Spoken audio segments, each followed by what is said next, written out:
Come to make an interview, I do not want to know the question. No. If I know the question, I will not be surprised, so I will react fake, can be. I will invent something that is not spontaneous. And I like to be surprised. Well, I'm very rarely interviewing anybody, but I hate to know the questions. And it's perhaps the fact that we are both think along the same lines that occasionally we stop dead because neither of us are embarrassed by silence. Yes. In fact, silence is a terribly important thing. Very important. In fact, to my daughter, when they are in the age of marriage, I always tell them, do you like your boy? And they say yes. And I say, love is good, sex is good? Yes, sex is good. Company, talking company is good? Yes. And they say, and silent? I say, yes, even silent. Good. Go. I think silence is one of the most extraordinary yardsticks whereby one can judge everything else. It's la misou.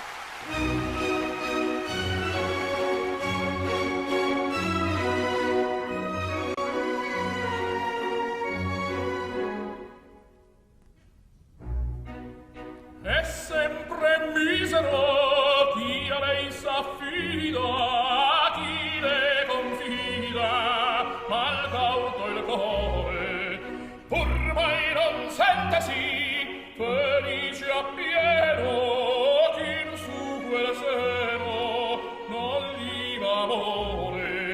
La donna è nobile, qua più vale vento, muta d'accento, e di pensiero, e di pensiero.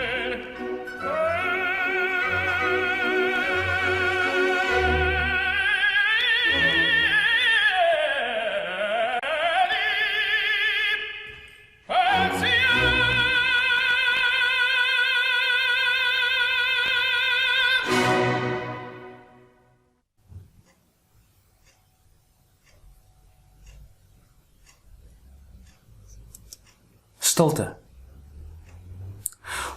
Om stil te word. Dit is ons tema vanmôre. Jy het sopas gekyk na 'n uittreksel uit 'n merkwaardige onderhoud. 'n Gesprek tussen Peter Ustinov en Luciano Pavarotti. Aan die einde van die onderhoud stem hierdie twee manne saam oor een ding, en dit is dat 'n mens jou stiltes moet koester. Komende, en ek bedoel nou Luciano Pavarotti, van 'n man wat ook gesê het, my stem is my lewe. 'n Man wat die wêreld met sy stem aan sy voete gehad het, met klank. Die wêreld se top tenor, wat as vader vir sy dogter raad gee oor hoe belangrik stiltes is.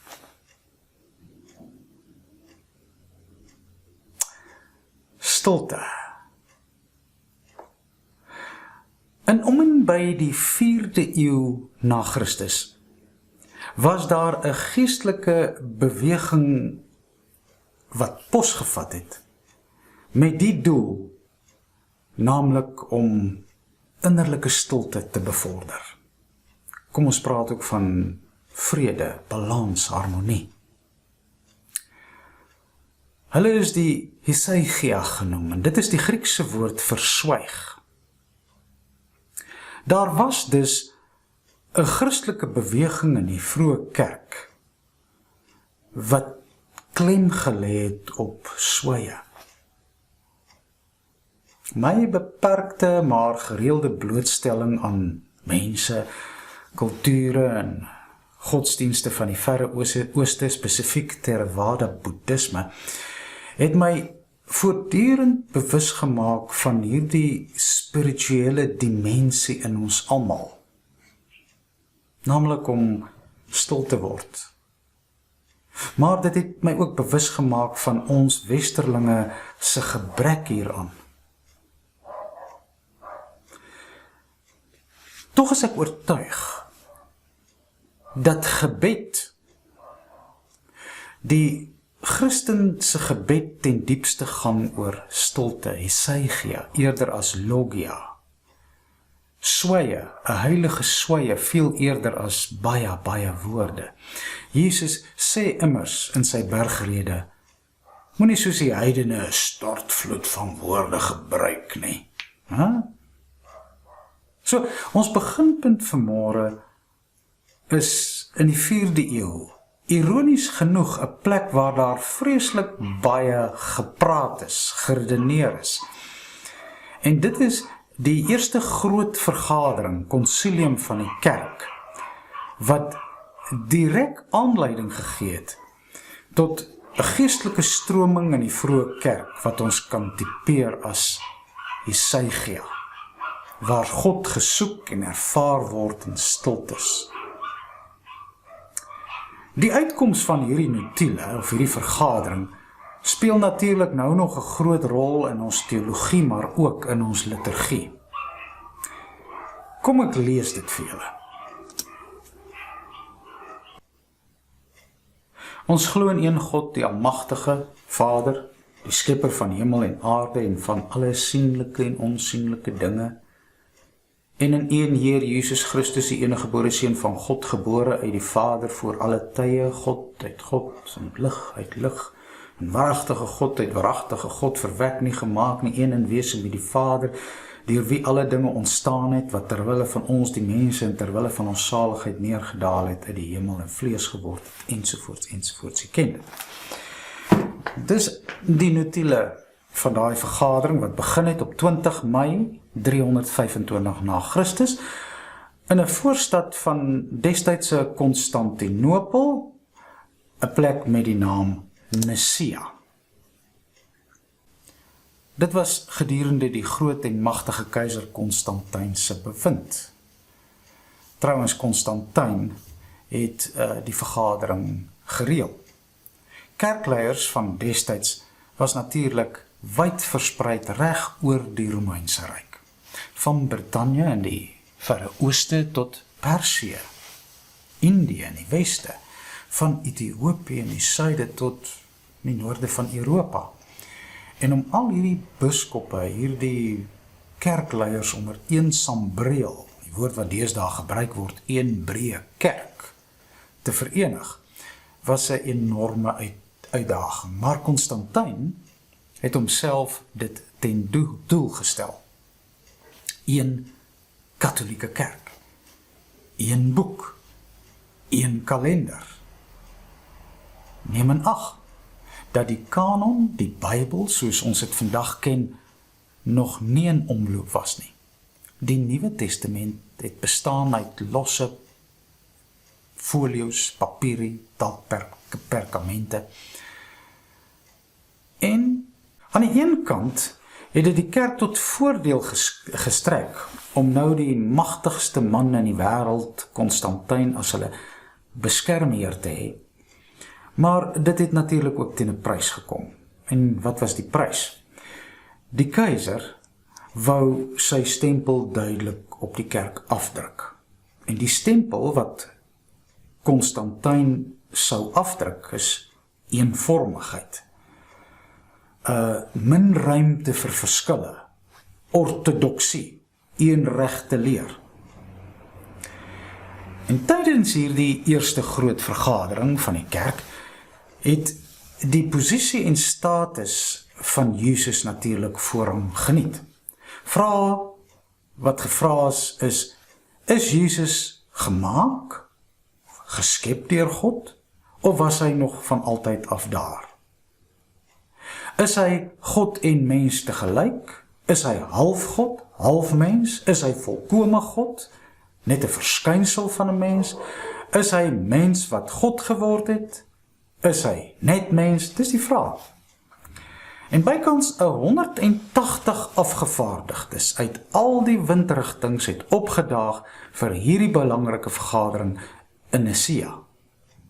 En die voorsitter natuurlik, Konstantyn die keiser homself. Maar uit die staanspoor was daar die slagordes getrek oor hierdie status van Jesus. Arius en sy ondersteuners het begin om hulle saak te stel en te sê, hulle het nie ontken, of hulle ontken nie dat Jesus Christus God is nie, maar hy is volgens hulle nie homoousios nie.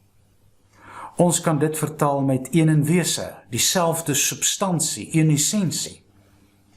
Athanasius aan die ander kant het geredeneer dat Jesus Christus wel homoousios is, een in wese met God die Vader. En vir weke en weke het hierdie vergadering gestry hieroor, tot Konstantyn se geduld natuurlik opgeraak het. Uiteindelik gaan die vergadering oor tot stemming en Athanasius tree as die oorwinnaar uit. Tree as oorwinnaar uit die stryd met die formule: en ons glo in Jesus Christus verwek nie gemaak nie, creatio ex nihilo, homoousios, een in wese met die Vader, God uit God. En dis die dokument wat jy nog vandag na luister as die Niceaanse belydenis. En van toe af bely die kerk uit een mond.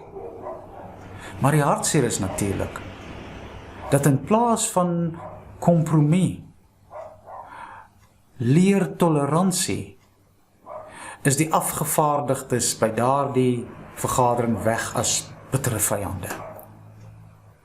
Gedurende hierdie periode het daar natuurlik 'n hele klomp van hierdie biskoppe ontnugter weggestap.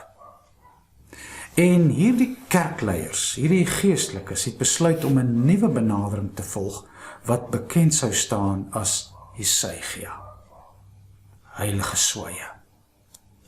Daarmee wou hulle sê, te veel gepraatery, te veel woorde. Te veel woorde word 'n nimmer eindigende gestryery, en dit doen God geen eer aan nie. So hulle was geestelike leiers wat gevra het dat ons konsentreer op ons swaaye. Geestelike leiers soos Evagrius en Maximus, hulle was nie gekant teen die vergaderings en die debatte en selfs die uitkoms nie, ook nie die uitkoms van Nicea nie, maar hulle het ingesien dat die waarde van woorde en argumente beperk is, selfs belydenisse. Vir hierdie teoloë het die goddelike werklikheid alle woorde en alle menslike konsepte te bowe gegaan. Evagrius se uitspraak na Nicea was dit. Hy het gesê, die nous, die intellek is belangrik, maar in die hart moet daar rustigheid kom, stilte, vrede. Karen Armstrong stel dit baie mooi. The heart is voices and feelings and visions of love and devotion. Dis waaroor dit gaan. Dis Hesygia, 'n innerlike stilte waar jy God ontmoet.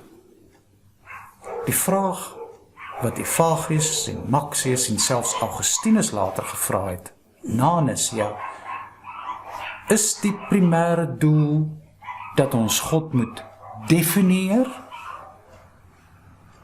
kognitief, of behoort ons eerder van die goddelike teenwoordigheid in ons stilte te bewus te word, om God in te laat in ons stiltes.